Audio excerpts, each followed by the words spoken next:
میرے اور آپ کے آقا و مولا نے ارشاد فرمایا قیامت کے دن میرے سب سے قریب وہ ہوگا جو کثرت سے میرے اوپر درود پڑھنے والا ہوگا۔ تو یہ حضور کی قربت کا ضامن ہے درود، تو اس لیے اپنی اولاد کو حضور علیہ السلام پر درود پڑھنے کی ترغیب دو۔ بچپن میں ہی اپنے گھر کے اندر مجالس سے درود قائم کرو، روزانہ کی بنیاد پہ ہو تو بہت اچھا، نہیں تو ہر 8 دن کے بعد ایک دن ضرور متعین کر لیا جائے۔ جمعۃ المبارک کے دن کثرت کے ساتھ درود پڑھنے کی ترغیب دی گئی ہے، اور فرمایا اس دن فرشتے حاضر ہوتے ہیں۔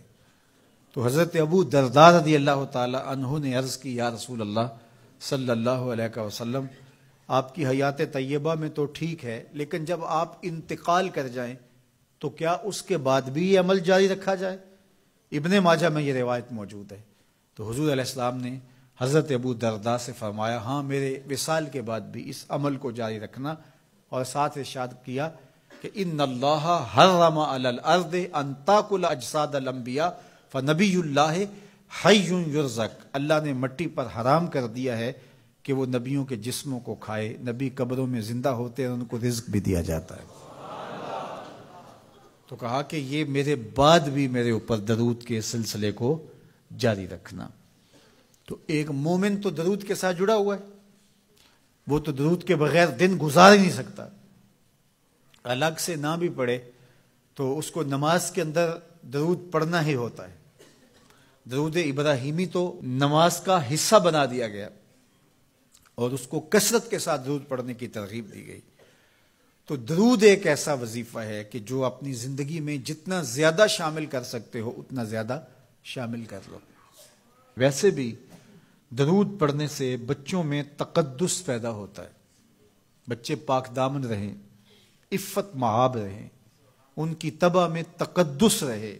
آپ چاہتے ہیں، ہر ماں باپ چاہتا ہے، اور پھر دور موجود کے اندر جو فتنے ہیں تو بہت ضروری ہے کہ ہماری اولادیں تقدس مآب رہیں، تو ان کو درود کی ترغیب دو، تو اس کا عملی نتیجہ یہی ہوگا کہ ان میں تقدس کا جوہر پیدا ہوگا، اور ان کی عصمت کی حفاظت رہے گی۔ اور درود شریف پڑھنے والے بچے اور درود شریف نہ پڑھنے والے بچے دونوں کی عادات میں فرق ہوتا ہے۔ درود پڑھنے والوں کی طبع میں رقت، لطافت، نرمی، محبت، شفقت جیسے جذبات پیدا ہوتے ہیں۔ یہ درود شریف کا عملی نتیجہ ہے۔ بعض لوگوں کو شکایت ہوتی ہے کہ ہمارے بچے بڑے اکھڑ ہیں، بڑے تند مزاج ہیں، بڑے سخت گیر ہیں، تو اس کا علاج کیا ہے؟ تو اس کا علاج یہی ہے کہ ان کو درود کی تسبیح دو۔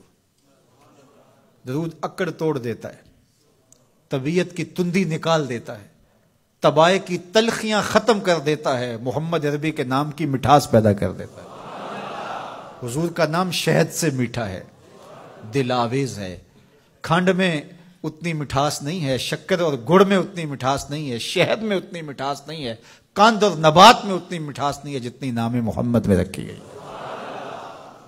ان کا نام لبوں پر آئے، میٹھا میٹھا منہ ہو جائے، ان کے بول بہاروں جیسے اور اصحاب ستاروں جیسے، ان سا پیارا اور نہ کوئی، ان سے بچھڑ کے لکڑی روئی، جب وہ سیر کو جایا کرتے سر پہ بادل سایا کرتے۔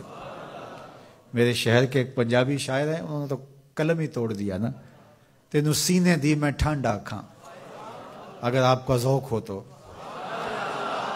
تینوں سینے دی میں ٹھنڈ آکھاں، شہد گلاب تے کھنڈ آکھاں، تینوں نبیاں دا میں لاڑا آکھاں، تیرے ہجر دے وچ میں ہاڑا آکھاں۔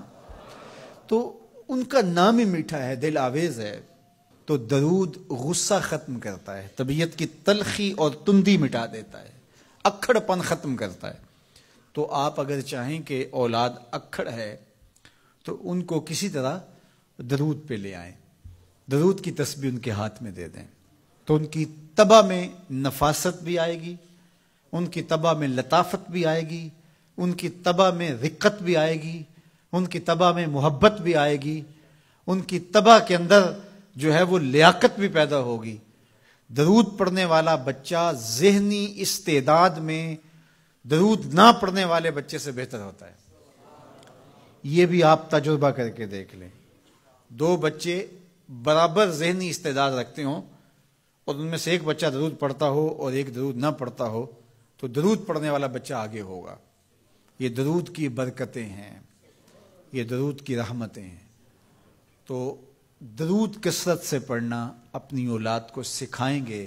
ہفتہ روزہ آپ محافل کا گھر میں انعقاد کر لیجئے اور اس میں صرف دروشی پڑھ لیجئے، تو انشاءاللہ اس سے آپ دیکھیں گے کہ اولاد کو اس کا فرق پڑتا ہے۔ یہ تربیت کا ایک آسان نسخہ ہے اور یہ وہ وظیفہ ہے جس سے تھکن نہیں ہوتی، یہ وہ وظیفہ ہے جس سے طبیعت میں تلخی نہیں آتی۔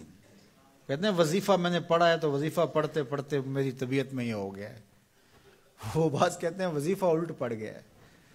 بڑے وظیفے الٹ پڑھ سکتے ہیں لیکن درود الٹ نہیں پڑتا، درود ہے ہی سیدھا، یہ الٹوں کو بھی سیدھا کر دیتا ہے۔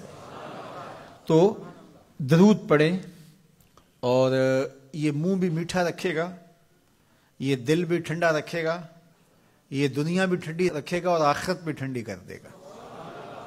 درود چراغ بھی ہے، درود کستوری بھی ہے، خوشبو بھی ہے، مہک بھی ہے، شہد بھی ہے، گلاب بھی ہے، کھنڈ بھی ہے اور سینے کی ٹھنڈ بھی ہے۔ تو درود اپنی طبع کے اندر اچھی طرح سے راسخ کر لیں اور اپنی اولادوں کی طبع میں اس کو راسخ کریں۔ اس سے آپ عملاً دیکھیں گے، میں سالوں کی بات نہیں کرتا، اشروں مہینوں کے اندر آپ فرق پڑتا دیکھیں گے۔